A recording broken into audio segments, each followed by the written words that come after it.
Hello everybody and welcome along to our continuing coverage of the 2023 Bathurst 12 Hours. The Liqui Moly Bathurst 12 Hours is back in its usual spot on the calendar, and we have one final practice, free practice 6, the 60 minutes on the clock.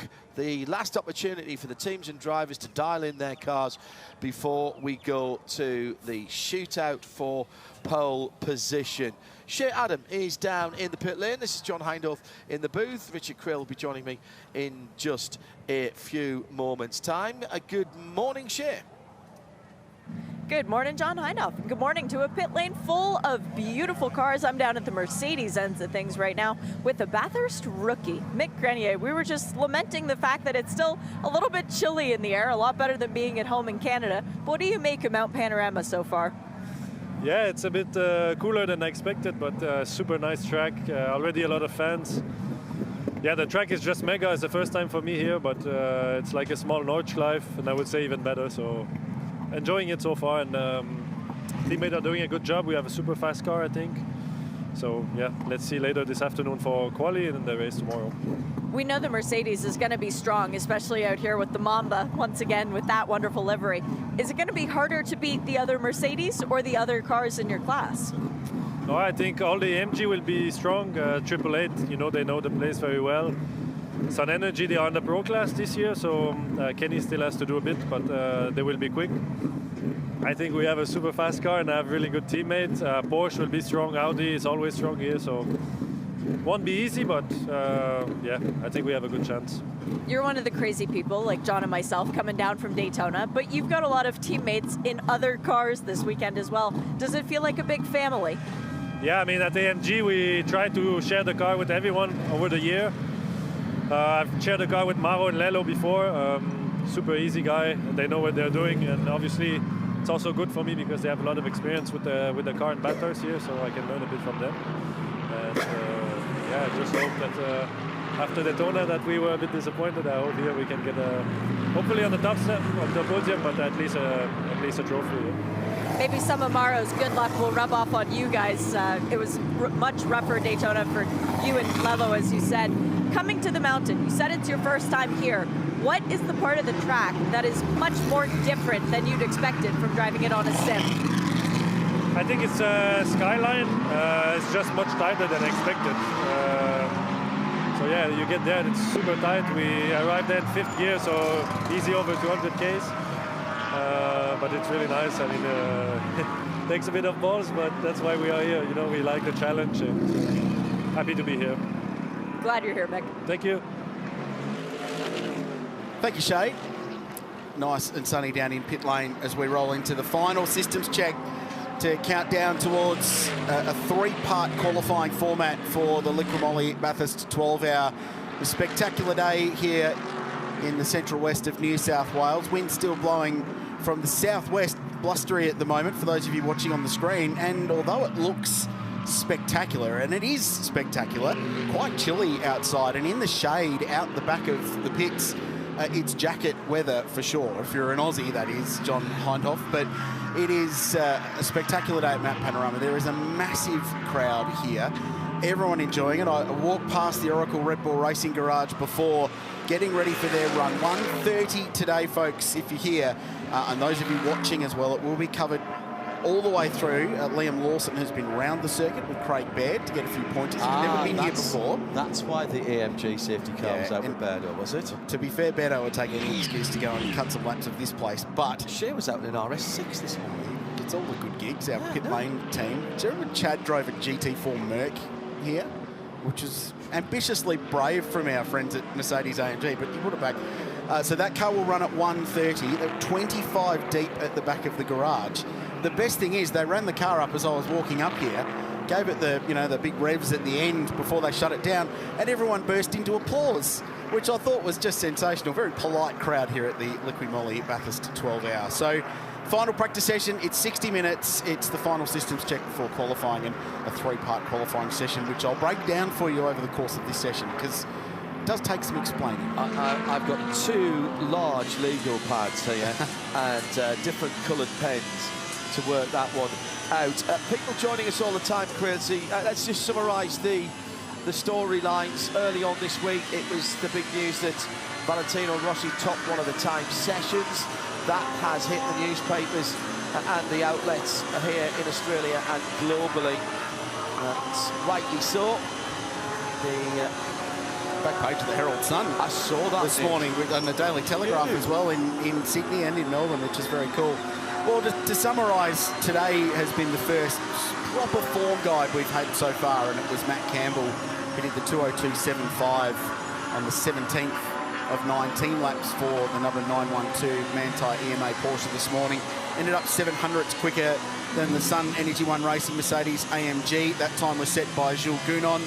And in third, Richie Stanaway did the time in car 99.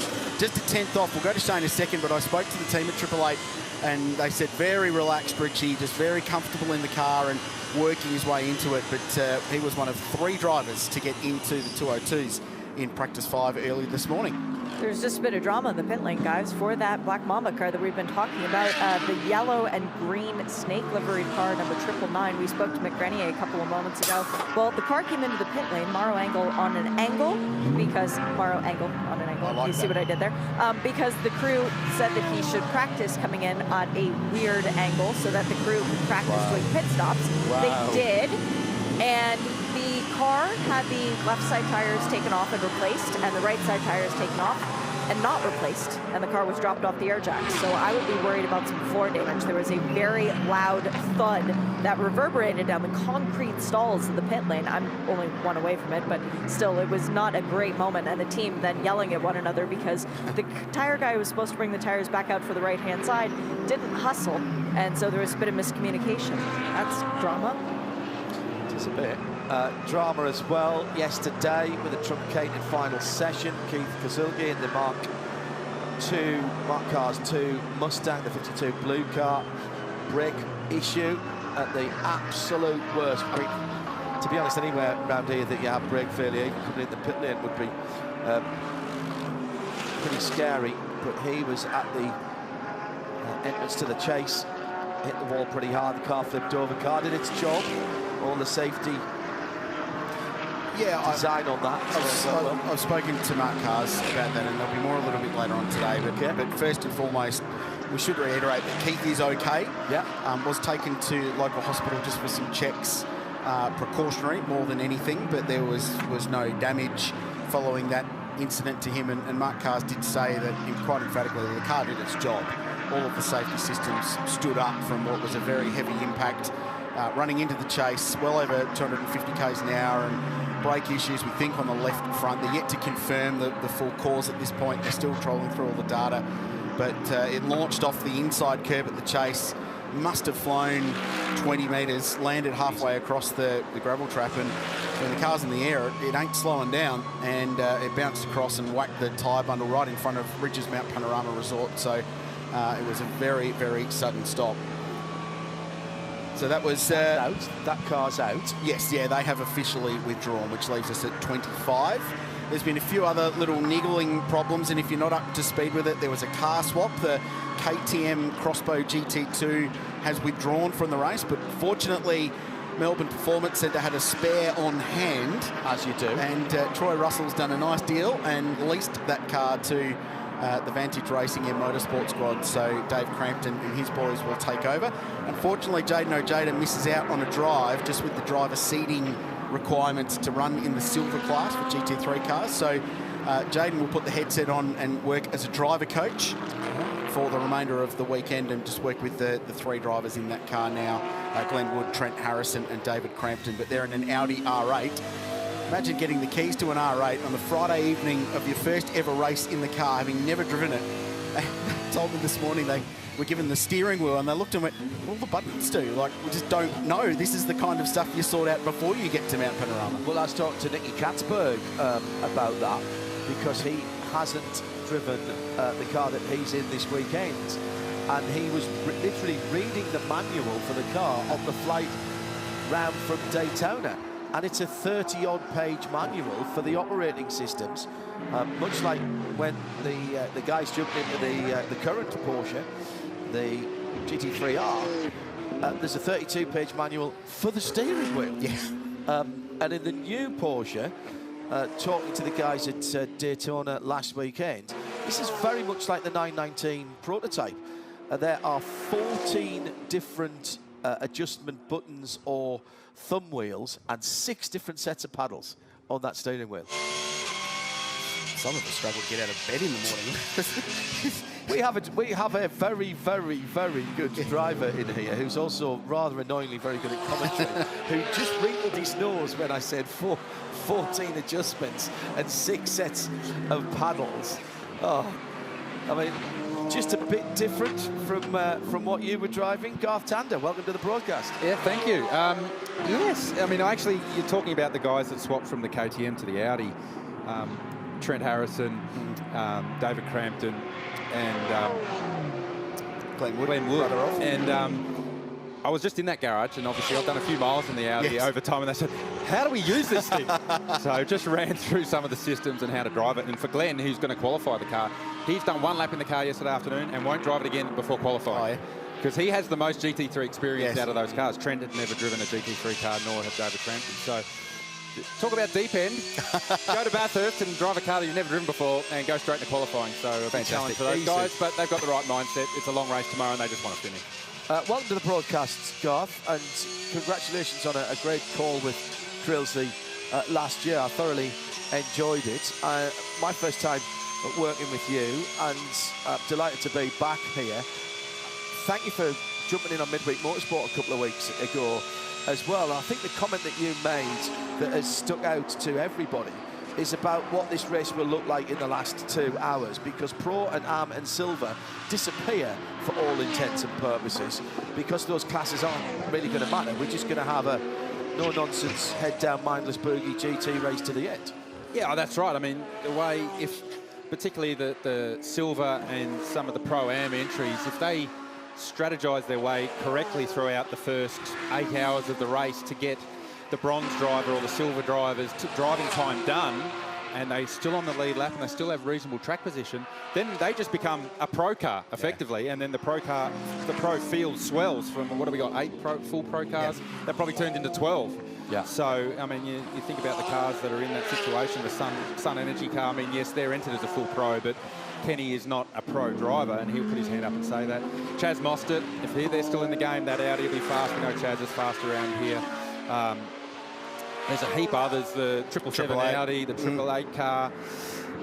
There's heaps of them. So Done. Yeah, so then, you know, everyone's sort of saying, oh, there's only 8 pro cars. But if everyone does it right throughout the first sort of 7-8 hours of the race, that can swell to 10, 12 really strong contenders at the end of the race. And there's even some silvers that in the silver class that could pop up. But Dylan O'Keefe this morning did a low 4 in their car, in the New Zealand car. So popped right up into the top 5. Aaron Cameron has been very quick into the Valmont Racing AMG as well. He'll get up to speed very quickly. I was talking to his teammates Marcel Zalura and Sergio Perez, not the F1 driver, earlier this morning, and they said it's really irritating because he jumped into that car and in second lap he did a 5.5, which is quicker than any of us have ever been around here. He's never driven the car. He's never been at the track in a GT3 car, and he went bang straight onto it. That's the benefit of being young and not having to worry about paying for it. Exactly right. Exactly right. Is that brave or just having no imagination? I don't know. Probably not understanding how much everything costs on the car. If you're blind ignorance, sometimes you don't have to worry about it too much. So just to bring up to speed, Matt Campbell tops this session as he did this morning, and a 2:02.77 is good going on his 4th lap. I wonder, GT, if they're just having a quick look at qualifying simulations now, conditions will be different to the shootout later this evening, but probably quite relative to what we're going to see in the 2-part qualifying session in a couple of hours. Yeah, I think the big chat that up and down pit lane so far has been the new compound tyre, the DHF Pirelli, and how to bring that tyre in, how to get it up to operating temperature and get it working so that you're getting the most out of the tyre in qualifying trim. A lot of people are saying they're actually struggling to get the tyre up to temperature. You mentioned Matt Campbell, it was on his 4th push lap that he actually set that 2:02.7. So we're used to, you know, doing it on lap 2, lap 3, and by lap 4 the tyre's gone past its best. So I feel like the teams are still understanding how to get the tyre into the operating window. I know this morning in this morning's practice session, it was lap 5 or 6 that we were seeing the tyre come into its performance window. So you fast forward to tomorrow morning at 5:45 in the morning, it's going to be very, very cool. It'll obviously still be dark. The tyre's going to take a while to get right. So that's going to be a real theme over the course of qualifying this afternoon and then into the race tomorrow morning. James Golding getting his first serious run today behind the wheel of the 55 car. That's the Pro-Am entered class entry from Fuchs Motorsport. Brad Schumacher's team working with Premier Racing, the supercar squad that'll run a couple of Chevy Camaros. Golding floated into the supercars midway through last year's championship and did a really solid job in the second half of the year. He's been racing S5000 open wheelers. He'll drive anything that GRM has to offer in their stable of racing cars and drive it very, very well. This is his first proper crack at GT3 competition, but as you'd expect for someone like James, right into his work at a 2:04.3 on what's essentially his first push lap as well. Going to start an onboard lap with car 46, which is just starting its lap at the moment. And rather than Crailsey and I talking around watching on the big screens or further afield, we'll hand it off to the man who's doing more laps around here than probably half the field at the moment. GT, tell us what's going on here. Well, the first time I saw the BMW yesterday in the last practice session, I was up the top of the mountain at Reed Park, and I was really taken by how much downforce this car has. And talking to some of the other teams, they all say, yes, the BMW has huge downforce. So I'd expect that this car, from this point on, leaving the cutting to Skyline, we'll see in qualifying will be one of the strongest, if not the strongest. You could hear there through what we call the tree, and now the drop down into Reed Park. I was standing right there on the outside, and yeah, he didn't feather all the way out. So I think in qualifying, that car will be flat through the grate and flat, almost flat here at McPhillamy, wow, which is massive, massive. The big, big downforce in this car. So we've gone red flag now, so you could, yeah, Augusto Farfus backs out of it. And it was just at the exit of Rock Skyline. Now we've got a car sideways, and it's the Sin. That's not where you want to park. It's really not. Not even if you sightsee, actually. No, not even like a sightseeing day, let alone when guys are out there trying to do 202s in GT3 cars. So it's Shane Woodman behind the wheel of the 66 car. The LS, they did an engine change yesterday afternoon, evening in that car. The engine block, incidentally, it's got Corvette Racing head rocket covers on the top of it, which I thought was an interesting little touch. But they put another LS Chev in that car last night, but it stopped. That's question mark is, has it stopped under its own steam, or has there been a more sudden impact? Yeah, has massive, it bounced? Massive crowd at the top of the monochrome Brox Skyline. The wind yesterday, and it's getting up, wasn't as windy as this morning. The wind was causing some troubles at the top of the mountain, Garth, as well, because you talk about all that downforce, but when the wind's behind the car, that's actually peeling downforce off. Less downforce, so definitely more downforce driving into a headwind, less downforce with a tailwind. So that wind direction that we have at the moment is a headwind up Mountain Straight, but conversely that turns into a tailwind at the exit of McPhillamy and then into Skyline, and that's the exact wrong wind direction that you want. Oh, wheel off. Never a good day when a part of your car's doing a different lap time from the rest of it. The wheel's winning at the moment. Yeah, it's great. Do you know, I wonder if that wheel has come from the Sin. And it's still rolling. We saw that here at the 1000 last year. Yeah. Car lost its wheel at the top of the hill and it continued to roll, and it ended up about 700 metres down Conrod Straight. Firm. That is a Sin wheel making its bid for freedom. Northamptonshire finest sports car manufacturer, Wellingborough Road, Northampton. Northamptonshire, sorry. So near Silverstone? Yeah, not too far. Not too far. So when you've been to my place, I used to work down in Wellingborough for Ray Mallock, and they built the S7R, designed and built the S7R. So sports car and supercar production not unknown in Wellingborough, Northamptonshire. So look inside Motorsport Australia Race Control. James Taylor pushing the buttons in the middle. He's the race director and has been for some time for this race. 2015, I think, was JT's first year. Craig Baird looking after driving standards. It's all the same crew that attend all of the Repco Supercars Championship rounds, including the stewards that are here this weekend. We took John up to meet the stewards yesterday. He felt somewhat guilty, as one does. You can't help it, can you? You go in there feeling meek. And all you're doing was going to say hello. I'm sorry, sir. Shuffled in, you know. You feel like you're going to the headmaster's office every time you head up there. But they've got it well covered with all the technology to oversee what's going on. So that'll be a big part of the race tomorrow, how it's managed over the duration. Matt Campbell quickest, so we're under red flag. Danny Juncadella popped up to second just before that happened with a good lap for the Craft Bamboo AMG. That's the quickest they've gone today with a 2:03.5. Still 7/10 off Matt Campbell, but a lot of people still getting into their work. Chris Haase in the 74 Audi next. You've worked with Chris in your time driving for Audi Sport here. Those Germans that they parachute in every year are unbelievable, aren't they? They get in 2 or 3 laps, bang, right on the money. Oh, all the pro drivers that basically live in GT3 cars at all the cool racetracks around the world. I mean, what is it? There was 10, 12 drivers that have come straight from Daytona last I week. think we're up to 14 with the last count. So, Yeah. you know, they all race at Nordschleife, they all do Spa, they all do GT World Challenge. They live in these cars. And we sort of thought early days at the 12 hour that having local track experience would be more of an advantage than having an understanding of the limit of the race car. But we learnt very, very early that whenever the pro guys come down here to Bathurst, they know the limit of the car. They do the simulations, they understand what the corner speed is, so they know where they should be putting the car. I got really deflated when Fred Vervish came down here, and on his second lap, he was in the 3s. And I was like, far out, man. You spent 15 years trying to do a 3 at this place, and he rolls in.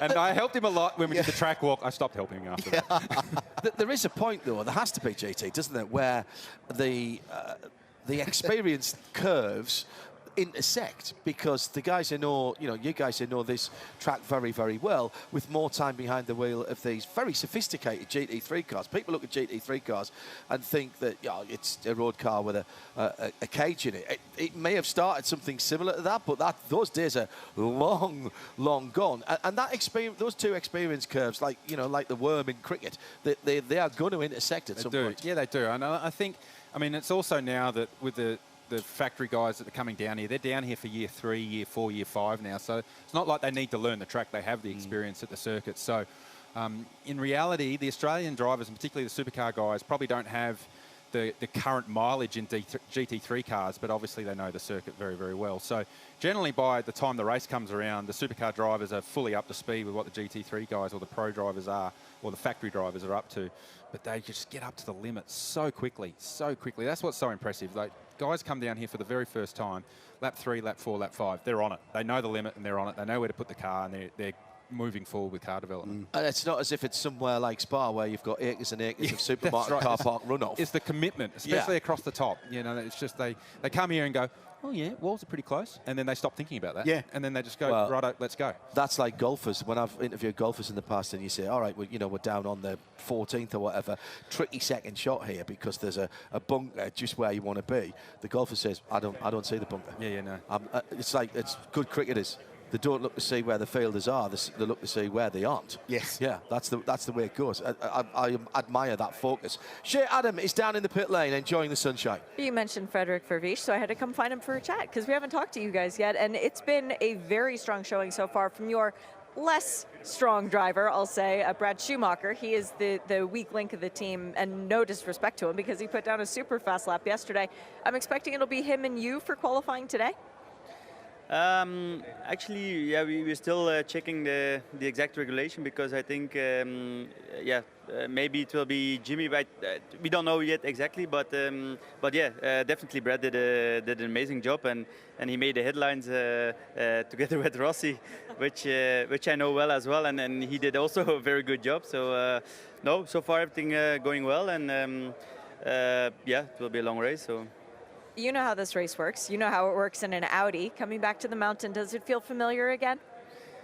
Yeah, definitely. It has been 3 years, but yeah, the first laps were there again. So yeah, I think it's a great challenge. It's like a mini Nordschleife, and yeah, you have to fight a little bit against yourself to go quicker every time. But it's great. It's great. So great feeling. You have so many friends here, not only with Audi, but driving for other manufacturers this weekend. Does it feel like a little reunion, everybody getting back together? Yeah, it feels like that. It feels like 2020 again, like pre-Corona. So I hope it just continues like that, and that would be great for everybody. But that's definitely the feeling. Good luck this weekend. Thank you very much. Hey, Shea, before you let Fred go, Yes. just ask him what he felt of Garth Tander as a co-driver. Well, we have Garth Tander in the booth. So what did you think of Garth when he was a co-driver?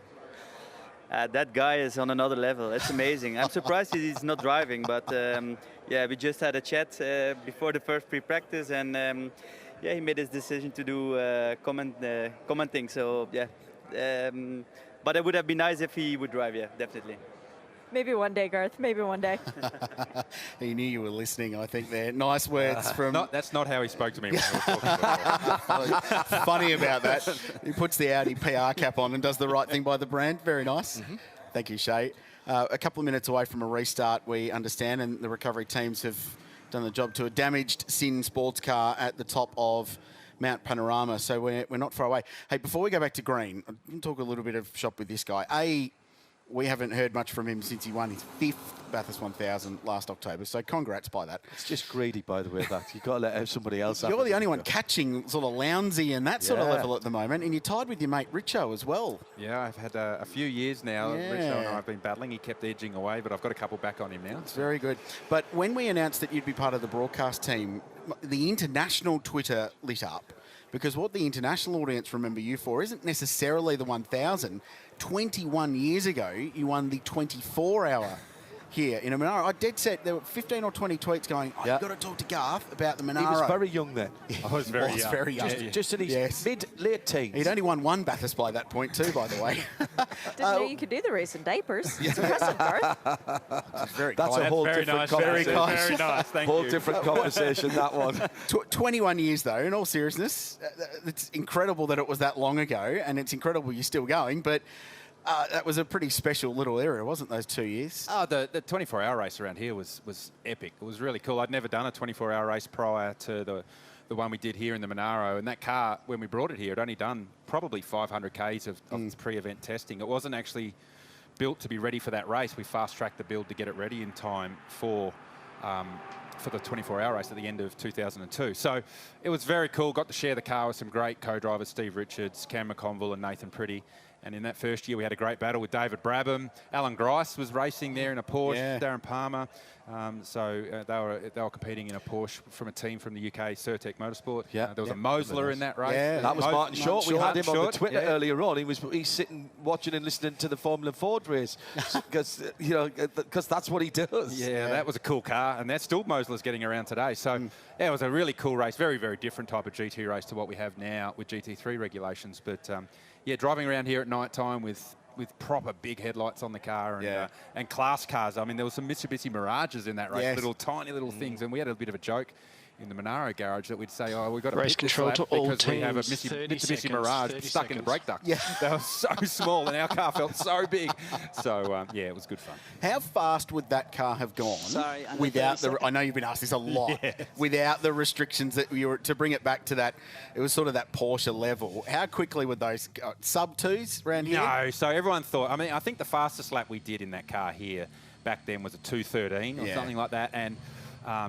back in the day then, I think supercars were only doing 8s and 9s. So I reckon if we really hustled, we might have got down to an 8 or 9. Yeah, okay. Everyone seems to think it was this supersonic thing that was going to go sub 2 minutes, but there was no chance. It was designed to go up the mountain, so it had a huge amount of torque. It got up the hill really, really quickly, but it wasn't that fast down the mountain. So, and it didn't have big downforce. It was effectively a supercar with a 7-litre engine in it that was heavier. Yeah. It was a 1,550, 1,600 kilo race car, so it was a heavy, heavy car. They were the most laconic sort of car to watch, especially at a tight circuit. I saw them at Oran Park. I saw them at Mallala, my home track, and they looked just... They were the same size as a supercar, but just with the low grumble rather than the more howl of a supercar. It was hard. Like, we were sleeping in motorhomes here at the track, and because it had such a unique engine note and that deep rumble, you had about 2 minutes 15 to fall asleep each lap, because you'd hear the car go past and go, yep, we're still in the race. And then you'd hopefully get to sleep in that 2 minutes that would go past again. Yep, we're still in the race. So it was actually quite challenging to get some sleep listening for your own car while you're out there. And he made his career by coming back the next year, finished second, but didn't fence Brock's car, so Brock could win and get his 10th. That was just simply making sure I had a continuation of your career, exactly. Take Peter Brock out of the lead of the race at Bathurst, and you're pretty much not going to have a career going forwards.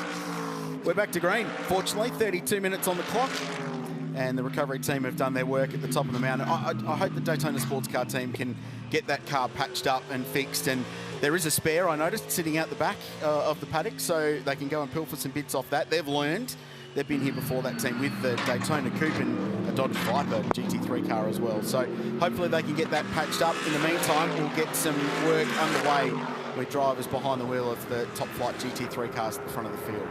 The great thing about modern technology is we have eyes and ears everywhere. So We've got some photographs coming in for the top of the mountain at RSL_studio. Use the hashtag B12HR, B12HR.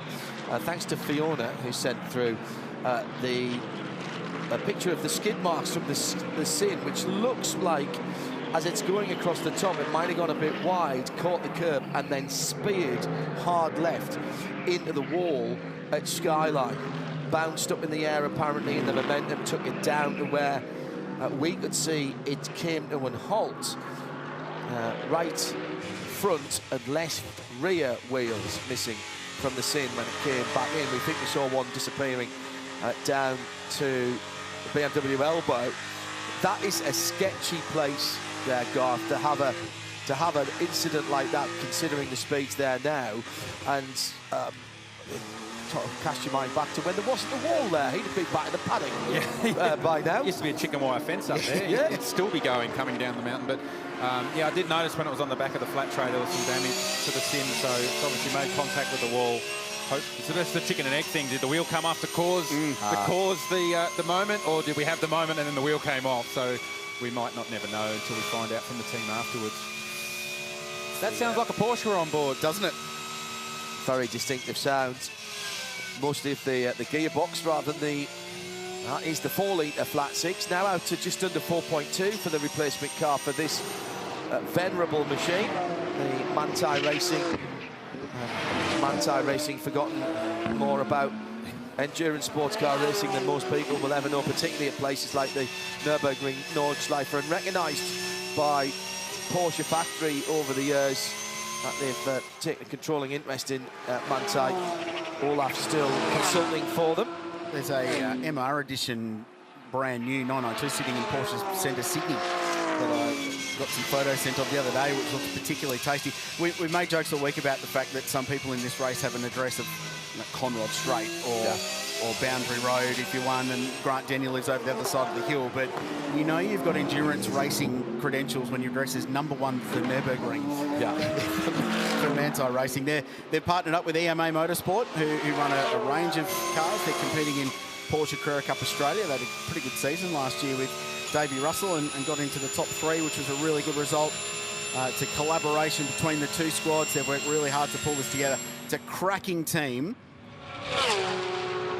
led by Matt Campbell, who's won here before, of course, but his good friend Mathieu Jaminet, who's been here before, and Thomas Preuning. They've all got experience.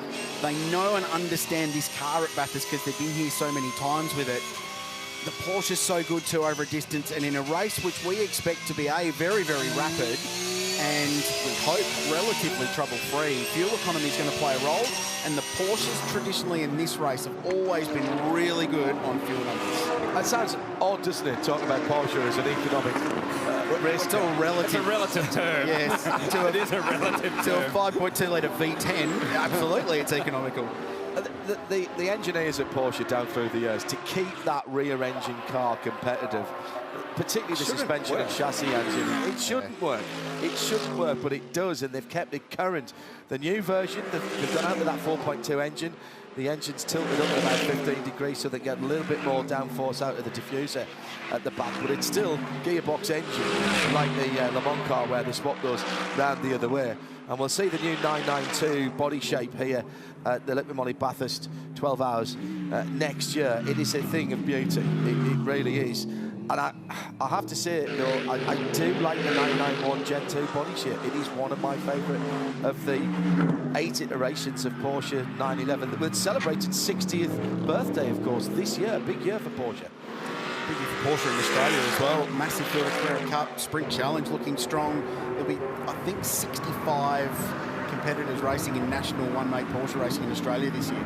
So pretty remarkable what they've established in the junior program. Actually, should mention, g'day to Harry Jones. I think he's watching reigning Carrera Cup Australia champion. He's been racing in the Middle East in Porsche Sprint Challenge Middle East with Lechner Racing ahead of a Super Cup campaign this year, and he won the first round last weekend and going well again this weekend. So g'day to Haz. He's another bright young talent from this part of the world. I think between you and I, Quilty, we probably commentate on more Porsches racing in other places around the world, but we're doing everything down here with the North American Carrera Cup, as it is now, has been for a couple of seasons, and the Carrera Cup Asia as well. going to Covered between us. I'm going to go to Rennsport at Laguna this year. It needs to happen. Some good laps, gents. Maro Engel, as you would expect, with lots of experience here, has just dropped into the twos for the first time in the Group of M car, the yellow Mamba with a big snake on the front. The Manfilter's car just 0.1 behind the time Matt Campbell did earlier on. Garth, I love the fact that every time we come here, you know, we talk about BOP and the relative strengths and weaknesses.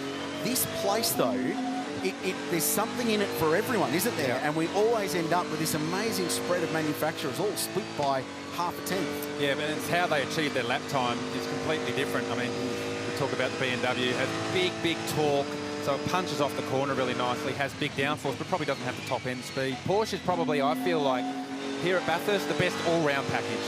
And we saw that the year Matt Campbell and was so fast and won the race. And the car's clearly fast again here this year. The Audi, which I've done a lot of racing with here, it is super fast across the top of the mountain, but does not have straight line speed. So it's a high downforce car, and you can't get enough drag off the car to make it fast down Conrod and up Mountain Straight. So Christopher Haas, who's just come into pit lane, has set the fastest middle sector across the top of the mountain, but is still 0.7 of a second off the ultimate lap speed. So with BOP racing within GT3, you can achieve the same lap time, but how you make the lap time is very different car to car. That makes it really interesting, but I do know from experience in the Audi, it is hard work racing here. Yeah. You go fast, but the raceability of the car is a challenge. And does that affect then, when you're sitting down on race morning, does that affect how you plan out your strategy, Garth? Well, it does. You sit down after qualifying effectively and see, well, where do we sit in the pecking order? Are we in the first 5 cars?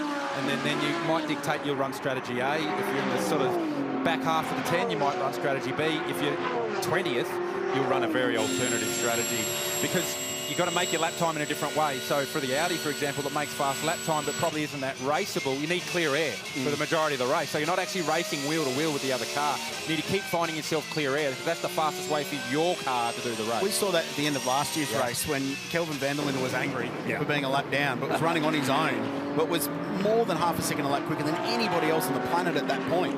But to your point, he was in clear air, doing his own thing. Yeah, that makes a big difference. So that, to John's point about how do you go with your strategy, you really need to maximise your strengths and minimise your ability to be exposed to your weaknesses. So for the Porsche, for example, they have very few weaknesses here. Strong drivers, strong car, great reliability. They know that they can hammer the car for 12 hours and it's just going to effectively be a warm-up for it. So they can be very flexible with how they go about it with their strategy. And Mercedes probably in the same boat. But for the Audi and maybe for the BMW, they have to potentially look at how they do their race in a different way to maximise their strengths. And we're yet to find out what that BMW is like around here in traffic, in battle. We've never seen it before. It's the first time that car's run here. The M6, the previous car, the GT3, was always handy over one lap. Yeah. Chaz Mostert put it in pole. He's one of only 2 drivers to do a 1 in qualifying at this place. So it was a huge lap, but it always struggled in race conditions. Yeah, that's the same. It had that different raceability, and that's what GT3 racing is. Every track they go to, different cars will have different strengths and weaknesses, and over the course of a 12-month championship, it evens itself out. And it's just that it turns out that here at Bathurst, you need specific things. You need to have reasonable downforce, but you need good punch off Forest Elbow, you need good punch off Turn 1, and you need a car that's stable on the brakes. And that's sort of where the Porsche has fitted in. It's got probably enough of those strengths to make it the best all-round car here at the mountain. Just to put a full stop on that point, and John will remember, Lawrence Vanthoor, when he was still an Audi driver, came here one year, and the BOP wasn't quite right, and they were way down on straight line speed, and he was pretty fired up about it, quite outspoken. I've never seen a car driven harder across the top. And there was a photo of him with absolutely every little bit of lock that thing had, with 2.5 wheels out sideways over the dirt at Infinity Park, absolutely pinned flat. He was driving the thing so hard. 2016, I remember that. Yeah, I was in the Audi as well, and we had to drive the car so hard just to make a lap time, because we had no straight line the way the BOP was that year. That sounds like the Lawrence we know and love. And hi, Lawrence, because I'm sure you're watching still in Florida at this point in time. But just to give you guys a little bit of something juicy to keep an eye on, the 888, I was waiting for a chat with Brock Feeney. He saw me standing here with a microphone, did not get out of the car. No, I'm kidding. And they put sticker Pirellis on that car, so they are going to see what they have for the qualifying, which comes up here, well, relatively shortly. They're the first car I've seen go to stickers to do a mock quali run. I've seen a couple other cars go to stickers just to try and get the sheen off the tires so that they'll be scrubbed in. This one, this was legit though. Yeah, interesting. Good to hear. Keen to see what young Brock can do on a fresh set of Pirellis, actually. He's been really impressive since jumping into these cars. Filled in for Shane van Gisbergen when he was off doing extracurricular activities like World Rally Championship rounds and things like that, and was immediately quick and drove that car here with Prince Jeffrey in the 3-hour race at the Bathurst International last November, and was outstanding for a guy who hasn't got much GT3 experience. So he's a sponge and soaking it all up, as well as having won his first Supercars race at the end of last year. Very handy in a GT3, to the point where they were comfortable at 888 to put him in alongside Shane van Gisbergen and Maxi Goetz, who's one of the best Mercedes pros. Yeah, Brock was very, very impressive last year. I did a couple of Australian GT Championship races against him, and he was very, very fast and has settled into that car nicely. So yeah, it's interesting what Shay mentioned about they're off to do a quali sim. So they're doing a quali sim now. Some teams taking the shine off the tyre. That's more about tyre prep, because we were talking about how do you bring the tyre in. By taking the shine off the tyre and not using any goodness out of the tyre, it means that when you leave pit lane for proper in qualifying in the next session, you're not using that first half of the lap to take the shine off the tyre. You're getting temperature into the tyre quickly. So there's a couple of schools of thoughts with that. Even though it's a very gentle warming, it is a heat cycle on the tyre, and that starts to cure the tyre and potentially takes away some of the goodness. But then, on the flip side, you're getting the tyre up to temperature more quickly when you use that tyre that has the sheen off it.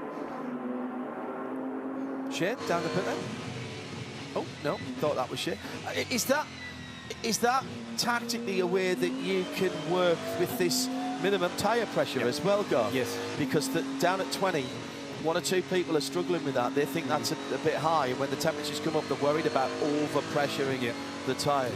So if you could potentially cure the tyre, and that means the tyre becomes less peaky, what we call, so it doesn't, the tyre temperature and tyre pressure doesn't rise as quickly. So it's potentially preparing a tyre for the heat of the day tomorrow. We're expecting it's going to be 29, 30 degrees tomorrow, much warmer than what we're seeing yesterday and today.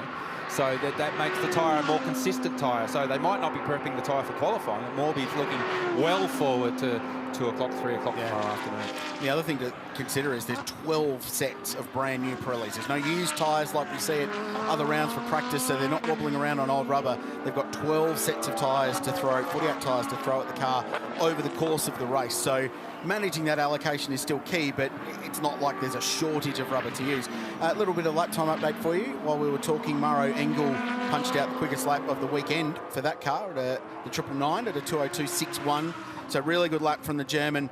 And we were talking about the internationals plugging themselves in and going quickly from the outset. So Philip Ellis is behind the wheel of the 77 Craft Bamboo racing car. Remember, he was the last-minute sub to jump in that car for Lucas Auer. Hope he's recovering well from that massive crash at Daytona last weekend. The runner-up in DTM last year was due to race here with Craft Bamboo. They've subbed in Philip Ellis.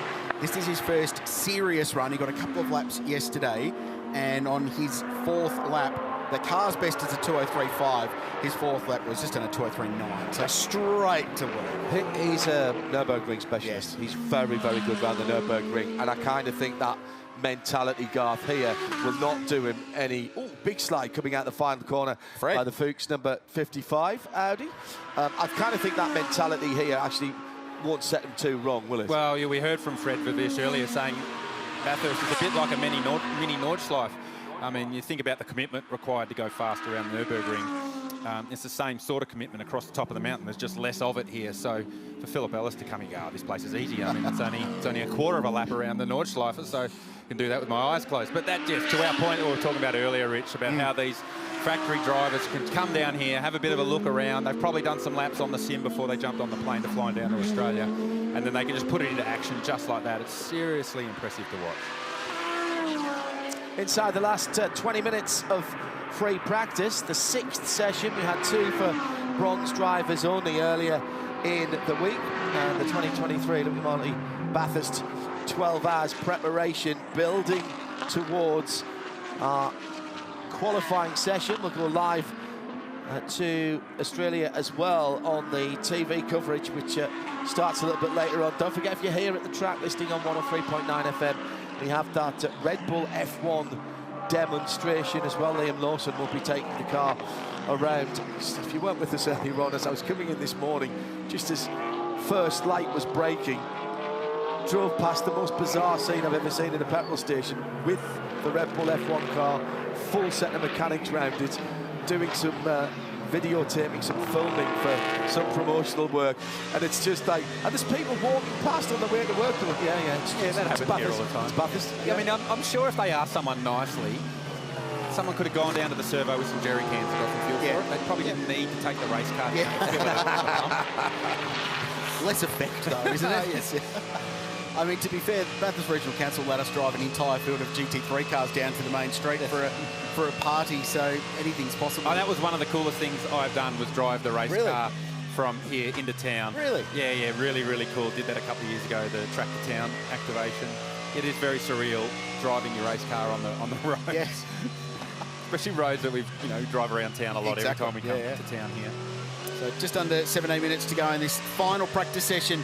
So put yourself in the seat of an Audi. You're out here now. What are you looking for right now, knowing that qualifying's just around the corner? So now, the last 15 minutes of the last practice session ahead of qualifying, you're really wanting to know exactly what the car balance is like heading into quali. So you want to know what your qualifying trim is. You want to know what you need to continue to fine-tune. You won't be driving at 100%. You'll be at 97, 98%. But you want to know what you'll have. The track temperature will continue to rise ahead of qualifying. So you'd expect that the track will probably lose a little bit more grip in the outright sun of the day. But you want to know where your car balance is at.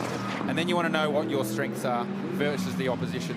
And if you're down in, I don't know, 8th, 9th, 10th, 11th, 12th, you want to know, what have I got to do to solidify my lap time, to get myself up into 2nd, 3rd, 4th, 5th, to make sure I lock myself in to the top 10 ahead of the shootout this evening. So there's a lot of just fine-tuning right now.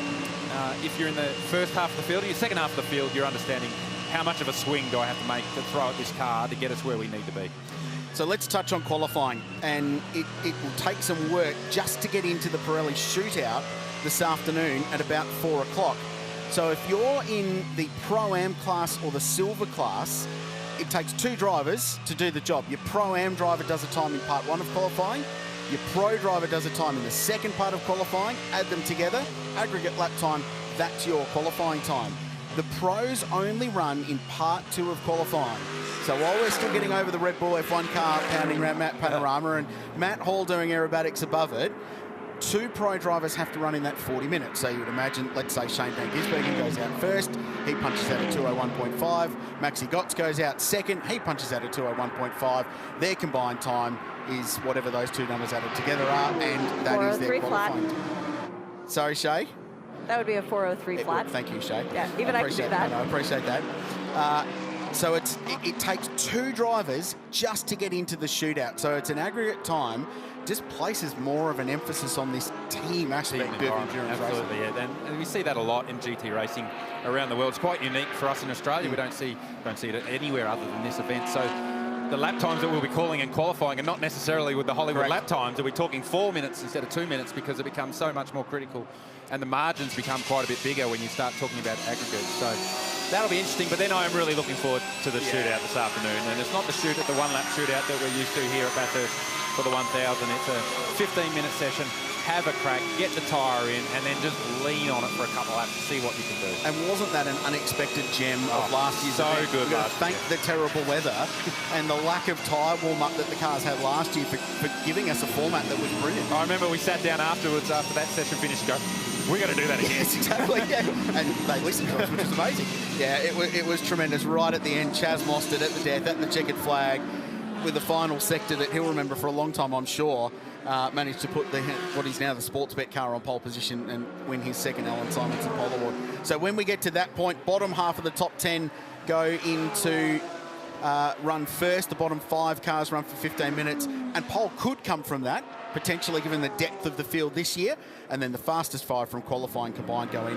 It's just one driver. It's just the hero lap time. It's same old Bathurst qualifying, hero lap on a Saturday afternoon. But it's just done a little bit differently to give these cars the opportunity to go as quickly as we want to see them go. That's right. If we did the 1-lap shootout with the GT3 car, you will not see what that car and driver combination is capable of, because it takes that little bit longer to bring the tyre into the window. You're not going to see a 2:02.6. No, you won't. You won't in the 1-lap shootout. No. Shay was talking about the 888 Brock Feeney car going out on a new tyre run, and it felt like it was 10 minutes ago that Shay reported that in. Just now, Brock has done a 2:02.9 to get the most out of that set of tyres. So I reckon that's the 4th push lap on those tyres. So a 2:02.9 is a mega lap. That'll be the first time Brock's ever done a 2 around Bathurst. but it's taken that long to get the tyre in the window. So I think that run was an understanding run, just knowing how much it's going to take. So then they can work out in the qualifying sessions how long each run is going to take. Yeah. So there you go. If that was the 4th lap, that's a 9-minute run effectively to get the most out of the tyre.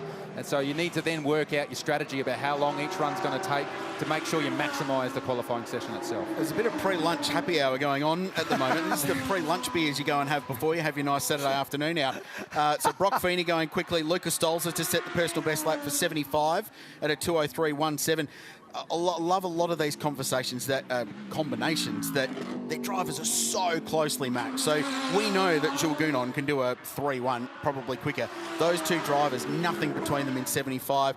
Mattia Druidi behind the wheel of the Porsche, of the Audi, correction.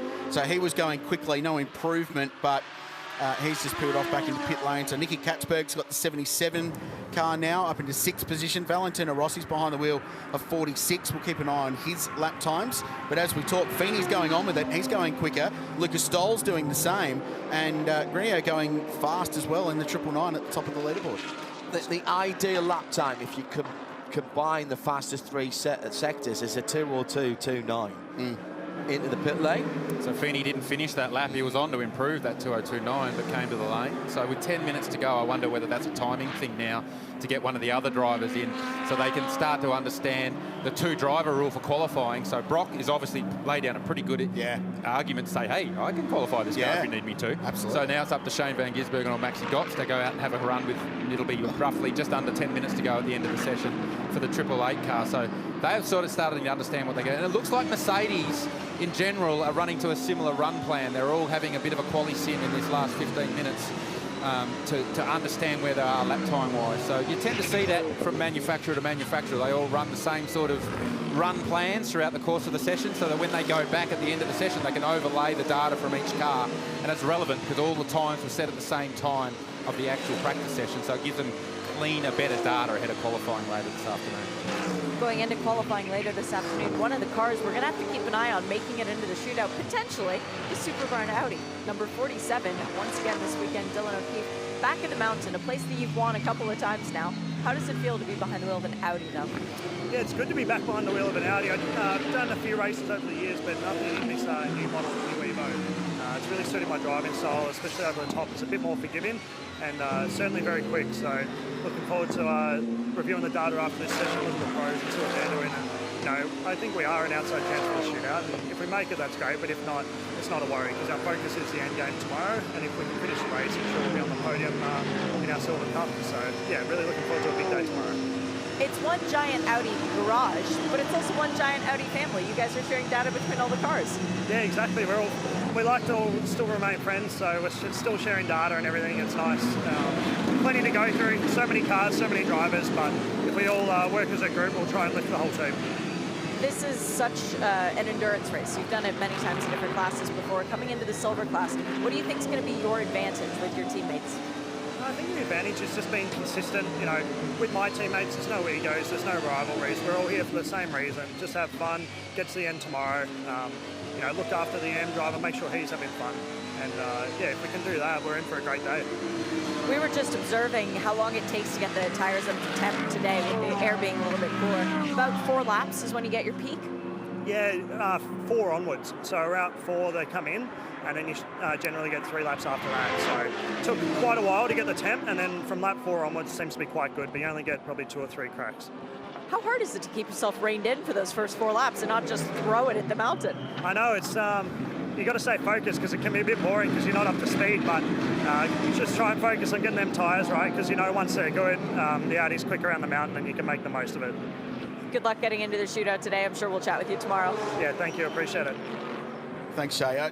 This is the point we were talking about before, that there are a lot of cars that can make the shootout, and that car, Daniel Gaunt, one of the drivers, Andrew Fawcett, Mylan team, IMS, International Motorsport, Kiwi team going well.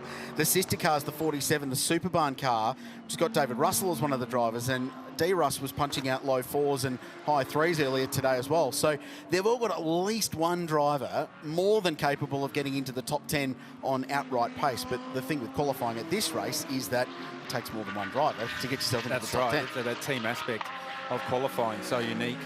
to this race. Chaz Mostert now has found himself up inside the top 10. He's currently 5th. He's gone fastest in that middle sector, so the Audi again proving to be very strong across the top of the mountain, and he's actually the fastest cumulative lap time with the first and second sector added together. But the third sector is a weak sector for Audi. He doesn't have that straight line coming down the hill at Conrod, but we can make up time on the brakes at the chase and into the final corner. And we saw, as you mentioned, Rich, Chaz's last sector last year in the pole shuffle was seriously impressive. You picked that. I was like, how did he do that time? It was all the final sector. Massive braking as the 46 goes across the line. Richie Stanaway's just done a 2.9 in the 99 Boost mobile car from 888, so only 3/10 off the top of the time. Here's Chazzy, second. That should have been faster. He dropped it coming onto the front straight. He dropped the wheel, so it was only 4/100ths off going fastest to the Group M car. But Chazzy should have gone faster. That should have been 2:02.4, 2:02.5. So there's more in that car yet with Chaz at the wheel, for sure. So there's 5 cars in the 2s now. Lucas Stoll's behind the wheel of 75 for Sun Energy One Racing with a 2:03.0. So right on the cusp of getting into the 2s. The 25 cars on the timing screen, 23 are on the racetrack right now. So it's as busy as it's going to get. And of 2 cars that are missing, one of them's Mathieu Jaminet in the Porsche car, currently in 3rd position on the leaderboard. They're in the pit lane at Manthey EMA, and Jeff Taunton in the Mark Cars Australia 111, still sitting in the lane directly below our commentary point as well. Otherwise, everyone is on the racetrack, and there's still some good lap times. Old mate of yours behind the wheel of the 777. That's the Ben Motorsport Park car he'll share with Yasser Shakin. Personal best middle sector. Christopher Meese, nice to have the Mombat. The Mombat back. This is Aussie nickname. When we say, we call him the Mombat, everyone corrects you and said, no, the terminology is Wombat. But when Measy came down to Australia the first time, he thought they were called Mombats, M-O-M-B-A-T. So hence the nickname has stuck for a very long time for Christopher Meese. Last year was the first GT3 race at this place that he'd missed from a 12-hour point of view.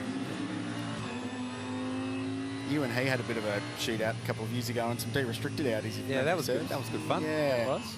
Yes, you were the first under 2 minutes, if memory serves. No, Measy went under 2 minutes. So I was 2 minutes, 0.2. Right. And I would never let him forget it. He got to set his lap time on a medium compound tyre. I had to set mine on a hard compound tyre. So Measy got the little tyre advantage. That was okay. That was great fun. Yeah, was they cool fun. never forget, do they? No, not cool stuff like that. Not cool stuff like that. Brilliant. I've still got that video on my laptop. Driving that car. It was so cool. An unrestricted GT3 car around Bathurst. Hello.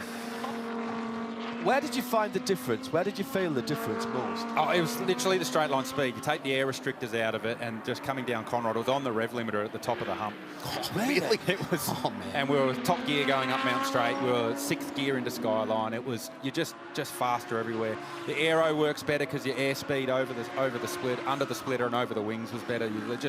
Everything was faster. It was seriously serious. I mean, if GT3 cars raced here at Bathurst, they'd be too fast for the racetrack. Yes. Unrestricted, they'd be too fast for the racetrack. Yeah, absolutely. Yeah. I mean, globally, GT3 cars are sort of kept to a same lap times. The cars are always developed and made better and better and better, but we always sort of do the same lap time because they are restricted back to a speed, because if they were let off the leash, seriously, they would be seriously fast race cars. I mean, as race car drivers, we love that stuff, but at the end of the day, you do have to sometimes think about safety. I was overseas when that happened. I wasn't lucky enough to be here. I was getting text messages every 5 minutes. Oh, GT's done a low 0-0. Will they get it?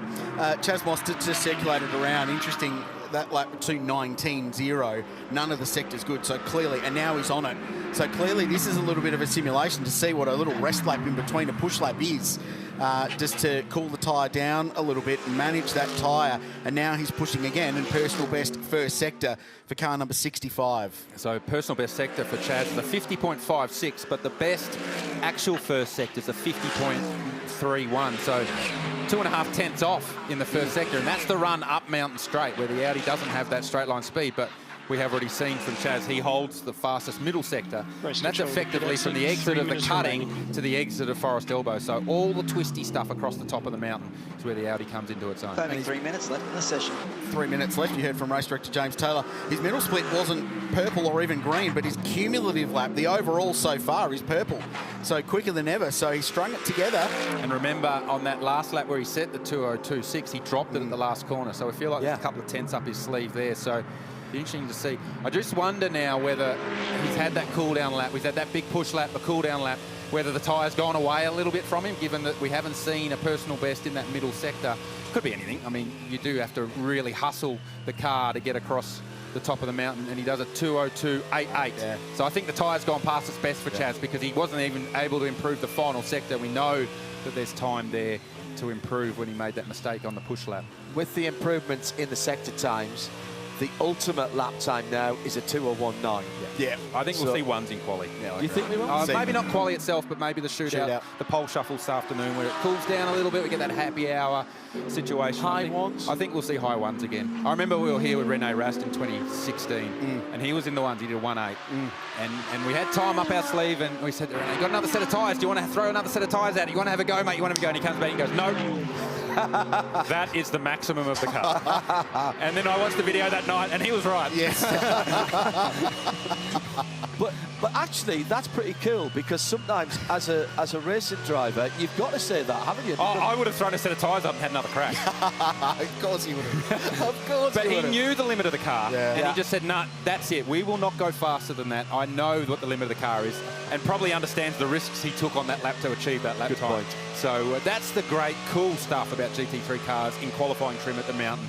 You know, if you know you've done the lap, there's no point having another go because all you're going to do is turn it into a 50-cent piece. Lucas Stolz is going very quickly. Fastest first sector of the session so far. That's a Mostert, mega first sector from Stoll. 50.03 it is. Mostert flying across the top as well. So that throws my theory out the window that tyres past his best. Well, Chazzy's gone fast He again. gave 6/10 away in the first split, though, compared to Luca. But they're both up. They're both still going quicker than anybody else has. Stoltz personal best across the top of the mountain, but loses 3/10 across the top. So the Audi. It was 6/10 gain to the Mercedes going up the mountain, but loses 3/10 across the top of the mountain. So we talk about the BIP difference. We're on board now with Stoltz watching on the monitor, and we just see, I mean, it's easily flat through here. Just how deep does he go here into the chase? Oh, he's rolled out of it. We won't know. I wonder whether the radio call came. We don't need to show our hand give it just away. now. That's excellent. I wonder if Mostert gets the same message. But this is the happy hour. No, he's going to finish the He lap. finished the lap. So that was a big lift there. It was. This is the happy hour we were denied last night. Oh, he still goes quickest. Fast. There is time in that car. There is time in that car.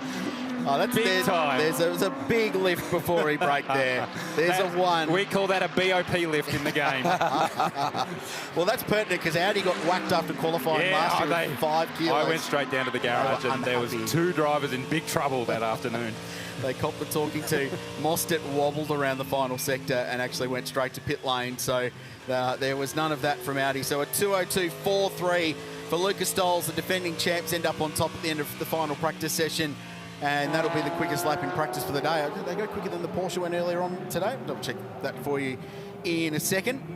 That confirms it for me, Rich. Yeah, there'll be ones this afternoon. That is the quickest lap of the weekend so far. And the ultimate time from the sectors is now down to a 2:01.68.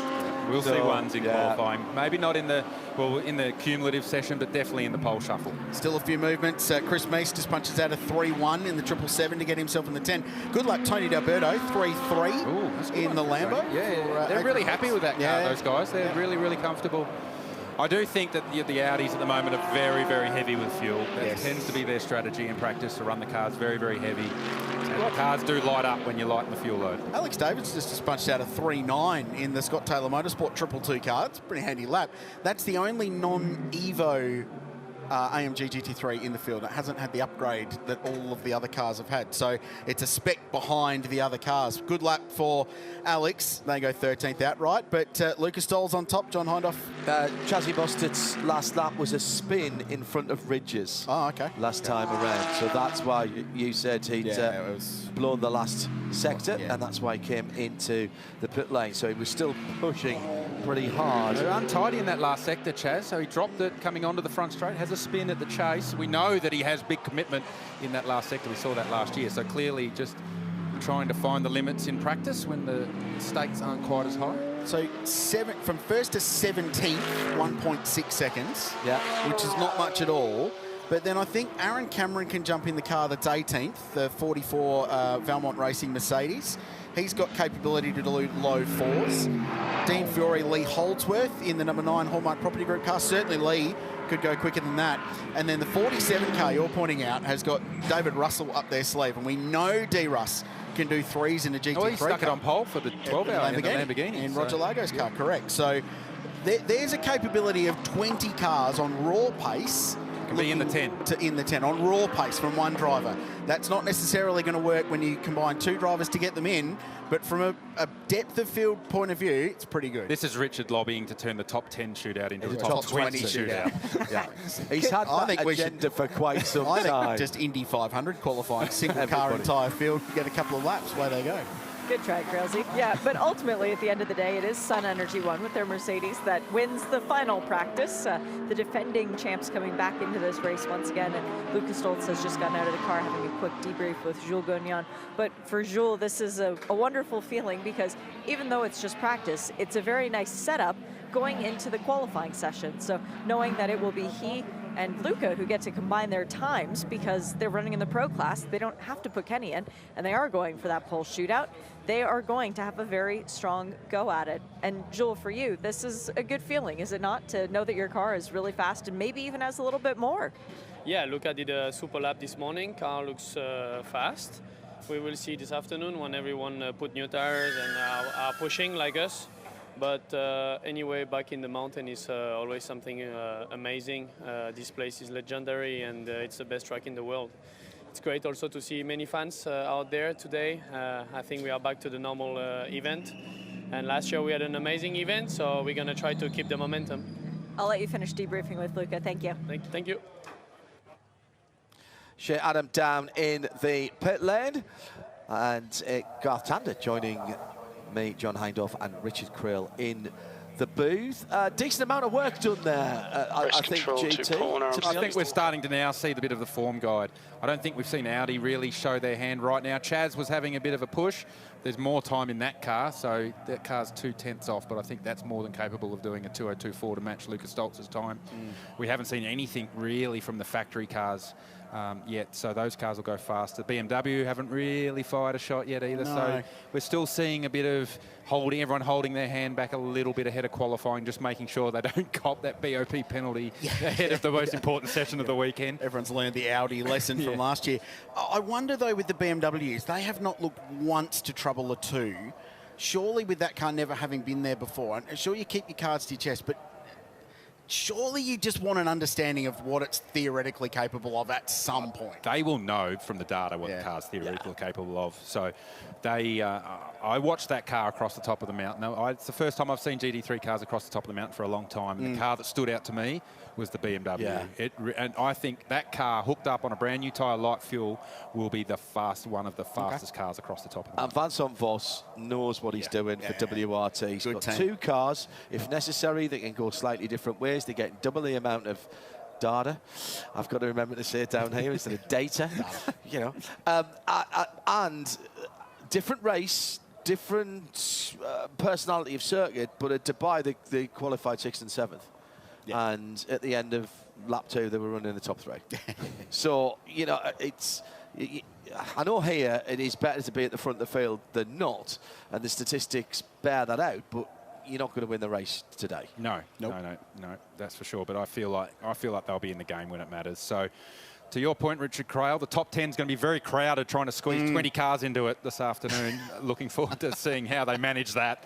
I think it'll be great to watch. So just to summarise as we wrap things up, and there's lots to come, folks. Don't forget qualifying not that far away. A couple more support races to go. The combined sedans and Formula Fords have been sensational so far. Formula Ford race this morning was half a hundredth as they crossed the line, and Garth Tander got all nostalgic about his junior career. And then, of course, we build up through qualifying to the Alan Simonson Pole Award shootout, the Pirelli Top 10 qualifying later on this evening. There is a Formula One car to cut laps at 1:30. Cannot wait for that. And if you can cut through the crowds at the back of the garage, you will see that car and Liam Lawson getting ready to go. Matt Hall, folks, is going to be in the sky above the racetrack, so that will be great. We'll have that on the coverage as well. But to summarise, the defending champs have ended practice quickest. Lucas Stoltz did the job in car 75 for Sun Energy One Racing with a 2:02.43. but we know there is much, much more to come. And the theoretical best lap time is somewhere in the 2:01s. Raffaele Marciello, second for Group M Racing. Chaz Mostert spun on his final flyer, but ended up third in the Sportsbet Audi. Mathieu Jaminet in the Porsche. Matt Campbell did the time early in that session on lap 4 of 20 for that car, but they were fourth. So there's 3 brands in the top 4 positions, and Shane van Gisbergen for Triple Eight, but it was Brock Feeney who did the time for the super cheap car in 5th place. Richie Stanaway, nice job. The 2 Triple Eight cars looking really strong. He did the 2:02, his first at Mount Panorama, to end up 6th. Then it's Chris Meese in the 777 The Bend Audi. Tony D'Alberto, great lap for the Lamborghini team, the only one in the race, and last year finished 6th outright. Patrick Niederhauser on his Bathurst debut in the all-pro Audi Sport R8 was 9th, and rounding out the top 10 in car number 77, which is the Craft Bamboo Racing MSI Mercedes AMG. Nicky Katzberg getting some laps. Good to have him back here at 2:03.5. There's 1.6 seconds covering 17 cars after practice at the Liquimoli Bathurst 12-hour. Qualifying is shaping up to be an absolute ripper. And it's live in 100 minutes time. Thanks to Garth Tander for joining us. He'll be part of our crew for the rest of the weekend. Richard Krill was alongside me, John Hindhaugh and Shea Adam in the booth. He's annoyingly good at this, isn't he? Yeah. Can we shut that door and lock it from the inside? So. We'll be out He's of not going to give soon. us a go in one of his race cars, is he? No. More to come this afternoon. We'll be finding out who will bring the field round to green tomorrow and handing out the coveted Alan Simonson Paul Award. All live from here at Mount Panorama.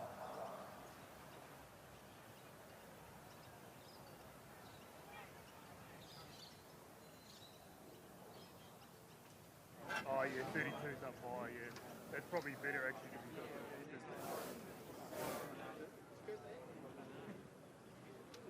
Yeah, 1, 2, 3, 4, 5, 6, 7, 8, 9.